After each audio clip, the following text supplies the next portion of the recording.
За өнөөдөр би жоохон монголчуудынхаа муухай зангаас нэг жоохон нэмж хэлье гэж бодож байна. Тэр нь юу юм гэхээр нэг осор жамаас гэдэг юм уу, юмжир дуламж гэдэг юм уу, нэг иймэрхүү хүмүүс байгаад байгаа маа. Тэгэхээр юмжир дуламж бай, осор жамаач бай.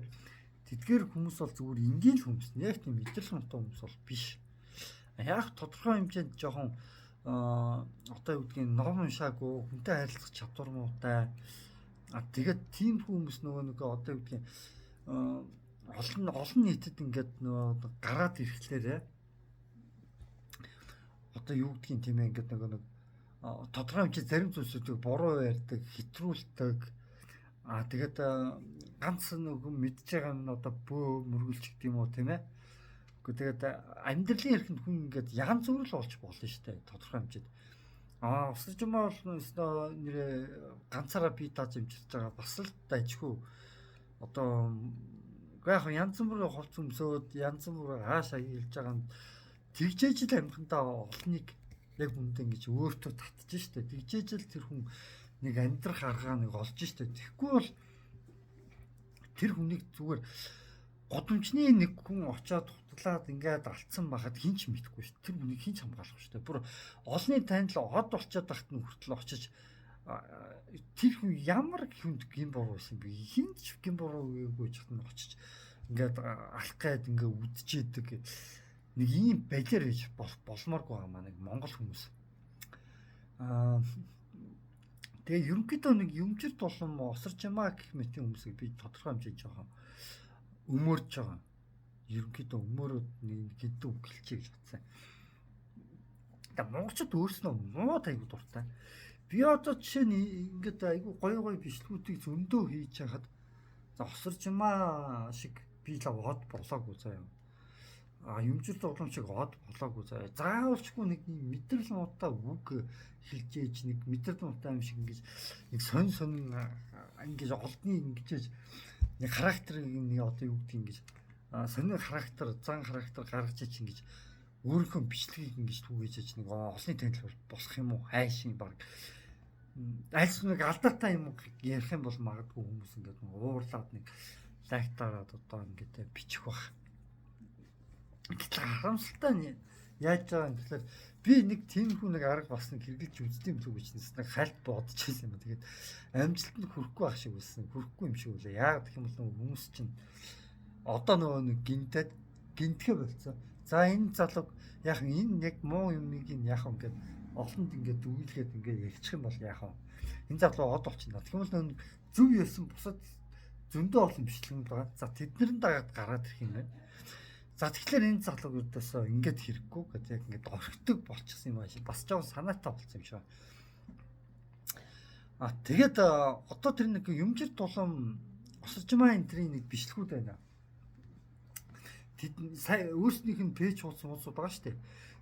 Тэднийхэн тэр пэйж хуудсуудаас нь хамгаалалтаа өөрснийхөө пэйж хуудсан дээрээ тавиад хөгжүүлээд энэ хүнтэй чинь ингэж ингээд ингээ хөгжүүлээ явдаг тийм бүр одоо юу гэдгийг мэржлийн одоо фэйсбүүк ингээ хөгжүүлэгчд гаргаадсан. Тэд тэгээд юмжир тулам осоржмаа энтер байгаагүй бол та нар хоолоо олж идэхгүй байсан шүү. Тэр хүнийг битгий муулаад тийм ээ.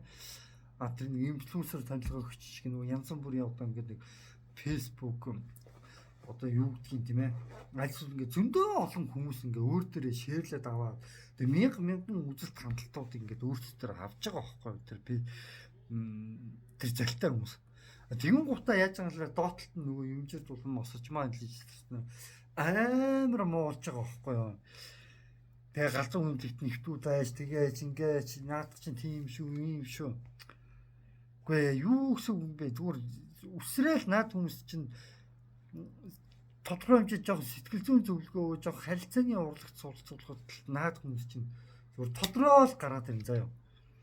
Юмжир дулам осорчмаа гэдэг хүмүүс бол зүгээр нэр хүн тэнэг байж болно тийм үү. Харин ухаантай болоход ердөөсөө ухаантай болоход нэг цаг л хангалттай гэдэг бас нэг үгийг бас урд нь баг банд гэдэг нэг хүн гэлээ явуулдаг байсан. Баг байхад би тгий сонсч байсан. Тэгээд ер нь бол нэг ном уншихад нэг харилцааны ном уншихад за юмжир тулам осорчмаа энэ төр бол за Магадгүй та нар хол хаях байх шүү. Зүгээр. Нэг ном уншаал эхэлчих юм бол тэд нар зүгээр тэднэрт боломж байгаа ирээдүйгаа эрүүл бие саруулах байгаа. Зүг ганцхан өөрсдөө хөгжүүлэх тэр боломж нь олдоогүй ядуу буурай нийгмийн байдлаас гарсан. Тэгээд бид нэр хайшин ядуу буурай нийгмээс одоо гарч ирсэн хүмүүсээ яах юм бэ? Үхээд өгөөж алаад өгөөж гэж яриад суучих юм үгүй шүү дээ. Би чоудруудаа бид хамгаалах ёстой. Тэднийг одоо юу гэдгийг дэмжиж урамшуулад ямар нэгэн байдлаар одоо тий харилцааны урлаг сэтгэл зүйн одоо юу гэдгийг тийм ээ сэтгэл зүйн жоохон хичээл ороод ингээд тэдгээр хүмүүс бол зүгээр хідэн ширхэг ном уншуулад ингэсэн харилцааны урлагийн ном лекц хичээл ихтгэл тавих хичээл оруулсан тэдгээр хүмүүс бол одоо мундаг хүмүүс ч болж магадгүй. Одоо байгаа ус төрчлөөс илүү мундаг хүн болж магадгүй шүү.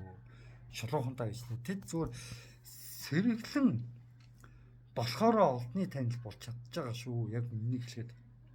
Тэгээд хэрвээ сэргэлэн биш байсан бол тэдгээр хүмүүсийг эргэн тойрных нь хүмүүс нь зүгээр очиад галзуу юм тэтгүүлээ танаа над юу эд хөрөнгөний чинь авчиг байгаа юм чинь авчиг гэдэг баг энгийн иргэдэн өөрснөө баг ингээд алж таглаад бэлэн тийм балиар хүмүүс зөндөө байдгийг шүү гэдэг би зүгээр анхааруулж чи тэгээд нэг бадэр зангаа засаасай гэж хүссэндээ би энэ бичлэгийг оруулж байгаа. Тэгээд тусарч байгаа юмзэрт болон хоёртаа амжилт хүсье. Ямар нэгэн байдлаар хэрвээ миний энэ яриг сонсож байгаа бол та хоёрт амжилт хүсье. Жохон харилцааны урлаг итгэх ихтгэлийн урлаг уншиж байгаа хэрэг хэрвээ уншиж чадахгүй бол би та хоёрт очоод зөвлөөд өгч болно шүү. Ерөнхий харилцааны урлаг, сэтгэл зүйн тактик урлаг юм гэдэг ямар хөө байдаг гэдэг юмнуудыг та хоёртоо жоохон зөвлөөд яриад өгч юм бол та хоёр минь гайг болчих хаа гэмээр би бодож байна та хэд маань.